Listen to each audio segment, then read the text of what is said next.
Hi, this is Debbie from Simply Special Crafts. Today I'm going to show you how we went about constructing these rose gold flowers that we'll be using in the rose gold collection in our next video. I thought we'd take just a few minutes and actually go through the construction of the flowers first and some of the options we used. This is the Flower Frenzy die set from hot off the press. We use this pretty liberally along with the rose gold paper, rose gold Mary, and some of the papers from the actual kit to construct our flowers. Okay, today I'm going to use my little baby blue. I use this actually quite a lot for all of the projects that require smaller die cuts. It's actually really convenient to have this sitting right at my desk. So I pre-cut some Mary to 3x6 because these are smaller dies. This is also a really good project for using up a lot of those scraps of Mary that you have left. Don't throw any of those out because you can certainly get some of these smaller pieces cut. And you'll notice that because I've made lots and lots and lots of these flowers, I've actually taken some of my Hunkydory low-tack tape, and I've actually created a little packet of my dies that I've taped together so that I don't have to reposition them on every cut. Now, die cuts are almost indestructible, but one thing you can do with a die that will ruin it is if your dies get layered in your machine and then you run it through, you can actually ruin your die cuts by running them through the machine when they're overlapping. So I always recommend taping down your dies as opposed to letting them roam freely within your cutting pads, because if they do overlap, you're going to ruin those dies and you're going to have to repurchase those, which would be irritating to any of us. We don't want to repurchase anything. We want to keep using the same things forever without having to buy them again. So I'm creating my little sandwich. I found that my baby blue works better if I shim it, and I'm shimming with one piece of adorable scoreable cardstock. Now I will also tell you that I'm probably going to run these dies through twice through the baby blue, but it's a nifty little machine. It's a real powerhouse for the size of the machine. It's surprising what this little thing can do. So I'm going to go through, then I'm going to move my shim, and I'm going to go through again. The other value in having my dies all taped down within there is that when I move my shim or run it through a second time, I don't really have to worry as much about any of my dies moving. So we'll open it up here and see what we get. Take a look from the back. And you can see from the back that all of our dies cut nicely on our mirror board. So I'm just going to peel off the pieces I don't want here. And there's all my neat little die cuts. And you can see that you actually get some great shapes in this Flower Frenzy die. Use a little pin here and poke out my extras. There's my leaf. Sometimes leaves come out with that extra piece and sometimes they don't, and actually when they come out with the pieces in them, I usually don't bother to reconstruct, but if they come out with the pieces in them, a lot of times I'll leave the solid leaves because I kind of like the effect you get of having some more solid leaves and some outlined leaves. So you see that in some of our samples, if you notice that some of the leaves are different than others. And these are really easy to get out because they have little pinholes in them, she says as she pulls to get it out. But generally they're easy to get out. And I'm going to make sure we get all those little pieces out. Now I'm going to run another set through, and this time I'm going to use some pink paper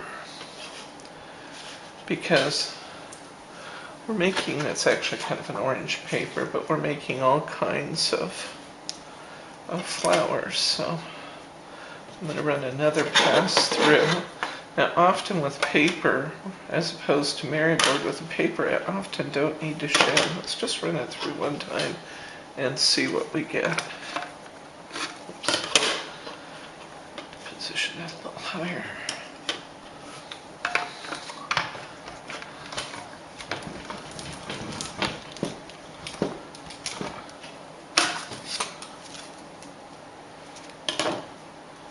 And it looks like it wants to go through again. I think we will add that trim back in.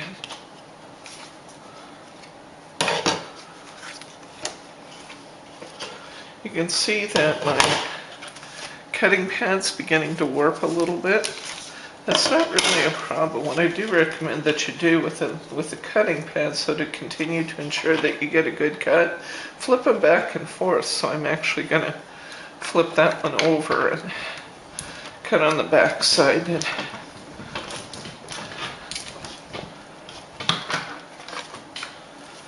okay, let's see how we're doing now. Ah, looks like we got it this time. This is double-sided paper, so the side I'm actually interested in using is the other side.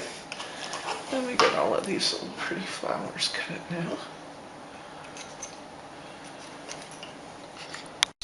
You can see we got a nice variety of shapes from a single pass with that set of dies. In fact, I think there's actually one die that for some reason is not with my set here now. This is a little filigree that would be wonderful with these also. So you'll get it even though I don't have it in mine if you decide to purchase that. Some of the little die cuts, I don't know if you can see it on camera there. Can you zoom in a little bit, honey? Okay. Sometimes after you die cut, you'll find these little hair-like things that are attached to the edges of really fine pieces. And the reason for that is that if you're making more than one pass with your die cutting machine, you're actually getting little tiny fibers of that coating that they put on the mirror board. It looks like little hair, but it's just a natural byproduct of cutting it more than once. It's just the little extra shavings that come off when you take a second pass. So just pull those off. So we got our nice pieces here, and what I'm doing with my flowers is that I've chosen to shape them a little bit. I'm not using any fancy tools or techniques to do that. All I'm going to do, we'll start with this larger piece here, is just pull these center petals up and bend them a little bit with my index finger and my thumb. And I'm not creasing them, I'm kind of rounding them with my finger and my thumb. It won't take you long to get the hang of doing that. So I'm lifting those little petals.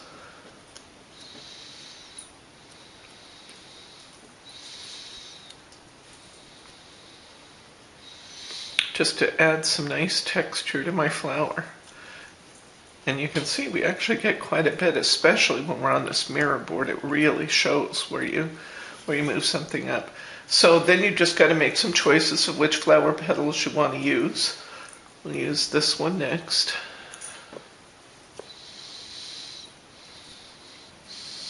I usually stack my flower up to see if it's going to look the way I want it to look before I glue my pieces together. So I did the same thing with this one. That in the middle. And let's use one of these. And with these little center ones, I usually just literally bend the points up. I like to use these little center ones sometimes for little buds as well.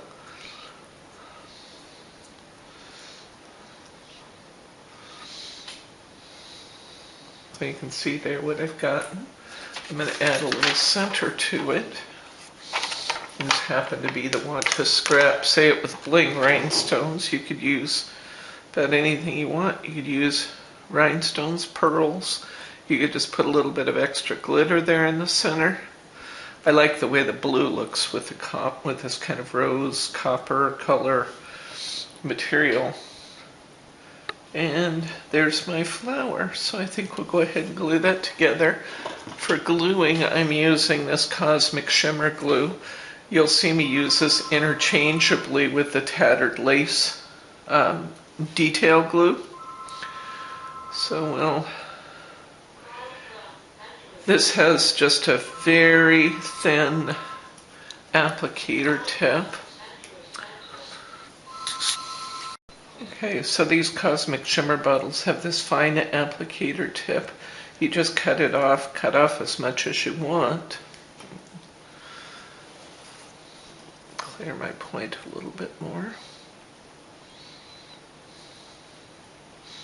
Just taking a pen and moving it down there to clear any dried material on my tip. I've been using this one a lot, so I also probably have to wait for my glue to come down a little. Here we go. Now we're getting some glue. Just a little spot will get the job done. Put that in the middle of my next layer.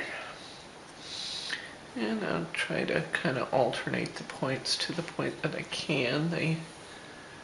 The flower shapes are different, so they won't necessarily work out to where it's absolutely even. Put a little bit here in the center. Stack that up. And look, we have a really pretty little flower with a minimum of effort. Isn't it beautiful?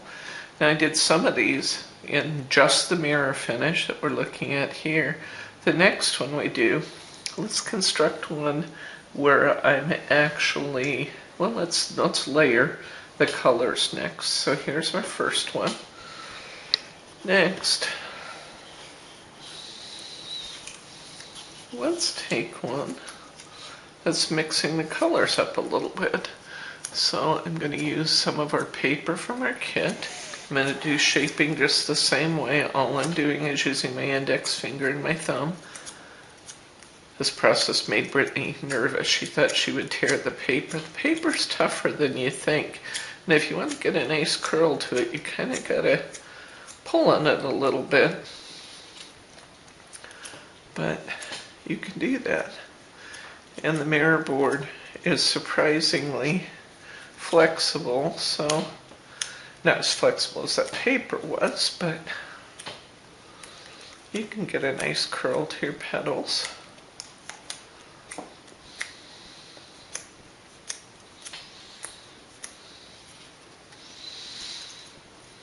And I can layer them either way I choose.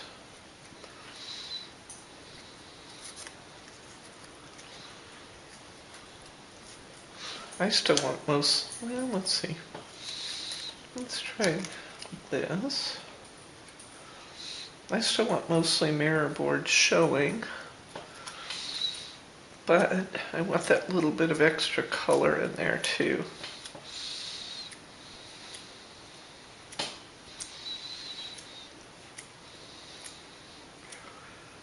I'll perk up one of these center pieces.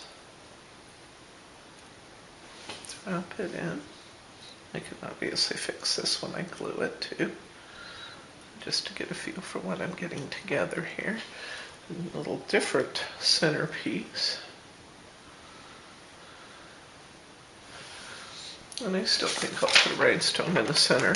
Different color rhinestones would look good for this. You'll see in our video we have lots of clear iridescent ones. I happen to have used them also. For my demo here, I'm going to use all blue, because that's what's on my table. But the clear iridescent looked really pretty too. Okay, so I think I'm going to like that. Let's go ahead and glue it. Put a little glue in the center of my piece here. Doesn't take a lot. You know, sometimes people say, well, how do you keep your paper from curling? You're having a lot of problems with your paper curling. The first thing I'd ask is, how much glue are you using? You probably don't need a lot. Just a little. There we go. Kind of space those out so that they kind of show the layering a little bit. Put our center in. And here, depending on the card that we're doing, we have a really nice amount of color that's added to that, and depending on the card you're doing, that can be perfect. Okay, one other thing I wanted to show you with those is that you can do some layering of your colors. Actually, using these outline pieces can be really pretty. So you can texturize the flowers like we've been doing, or if you prefer to do that, you can actually leave your flowers flat.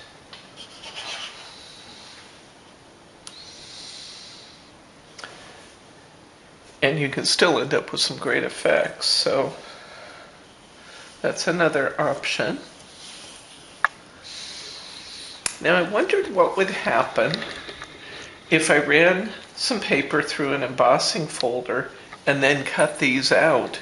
And if you have a nice all-over pattern in your embossing folder, it almost doesn't matter what the pattern is. If you have a really nice all-over pattern, excuse me, you can get this pretty texturized design. And I made some nice flowers using that texture. Okay, the next thing I wanted to show you is what I did with my glittered ones, because I'm actually particularly proud of those. They turned out beautiful with the glitter. So we're going to take another petal. I'm going to kind of sweep these off to the side for now. And I'm going to get my glitter jar out. The first glitter we're going to use here, excuse me.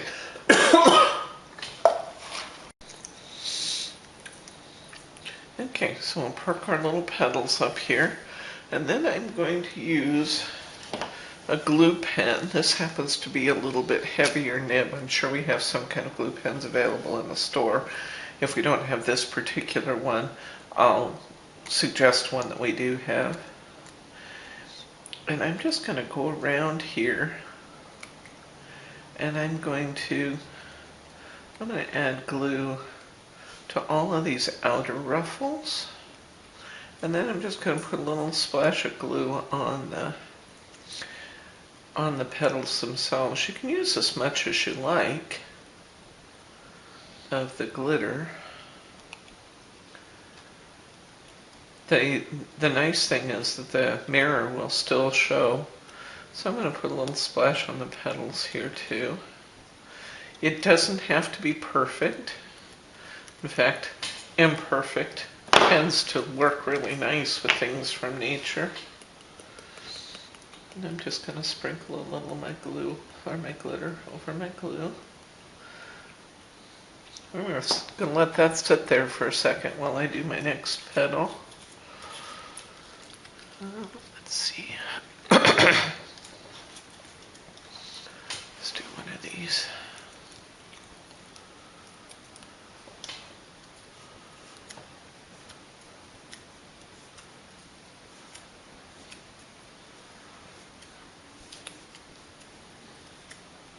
This glue pen will dry really fast, but you still want to give it a minute to dry before you handle it too much. You're going to have glitter and glue all over your fingers. I managed to get it all over the shop by the time I'm done. And a little bit of glue on my petals. Naturally, I can bend these up a little bit more. I recommend texturizing them just a little before you start the gluing process, because it'll make it easier to bend them back in shape. And we'll put a little bit of glitter on our petals. And I already see it's going to be gorgeous. We'll shake it off. It's not going to be that much when it dries, because the static electricity from the mirror board is holding some of it in place. I'm going to fold these petals up just to make it easier to fold after the glitter's on. And sometimes it's nice to actually put the little stone in advance, because it will hold better against the actual mirror board than it will against the mirror board after it's been glittered. I'm going to put my little stone in first. And I'm going to put on my glue.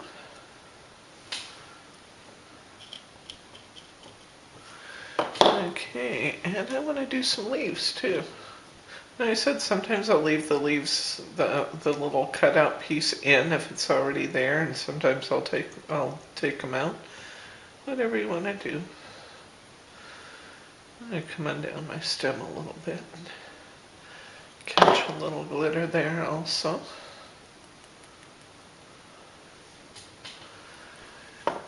And I'll probably want 2 of those, so let me get the tri-leaf and do it too. Here's another example of those little strings hanging on, and again that just happens because we've made more than one pass with the die cutter. Little microfined fibers of paper left.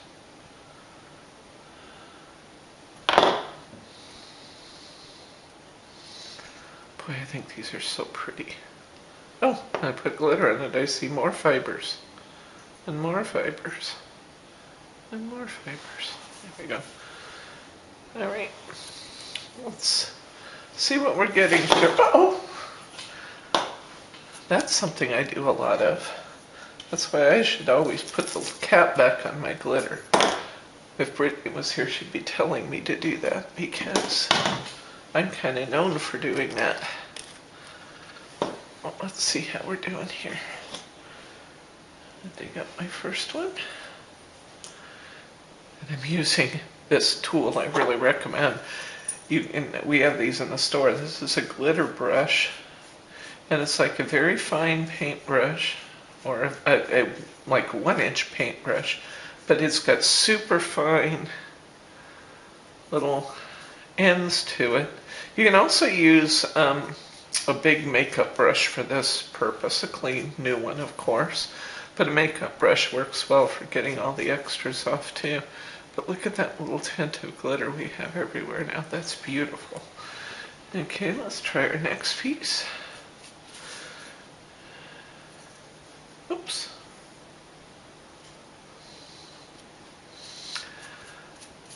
You can see from the spills and my dropping things back in the glitter why it is that I pretty much usually have a glittery mess when I'm done, but I'm a very happy glitterer. Our little piece we just did.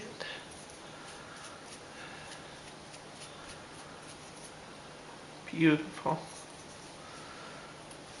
And then we have our pretty leaves. Again, you can see that a lot of that's coming off, but a lot of it's staying on too, to add just a beautiful glitter and shine. And then of course I'm going to assemble these on my finished card. And let's look again at a finished card where we've actually tacked everything down. This is a lot like the one we just did. So we've got our triple branch coming down, or double branch coming up. In this case I used 3 layers in my flower. Texturized just a bit, but doesn't that turn out beautiful? Now I wondered what would happen if I used my Angel Whispers glitter. Oops, this one's just a regular one. Sorry. See this one? It looks very metallic, almost steampunkish because of just the metallic finish in the flowers, which I think is beautiful too. Here's one where we've used, this is Brittany's card, but where she's used an outline with a piece of paper and then 2 more layers in her flower. You'll see all these up close and personal when we do the Rose Gold Moments flower kit in a few days. Here's what happens if you use Angel Whispers. I hope you can see this on the camera. The Angel Whispers glitter, everywhere we put that, turns almost pink against that rose gold. It's beautiful. And it gives it just kind of a nice frosty finish. And here's one we've done using the textured embossing folder flowers. And it doesn't, we happen to have used knotted holly because that's what I had back here with my embossing folder collection, but you can really use almost any all-over pattern to get that beautiful texturing in the embossed image, and then run it through the die cutter. And I was curious, would we lose the embossed finish when we die cut it? And the answer is no, we did not lose the embossed finish. So that's what we're doing with the flowers. I hope you find this little demo helpful, and we'll see you in a day or two with the rose gold moments kit where we're using all these flowers. This is Debbie from Simply Special Crafts. We'll see you next time.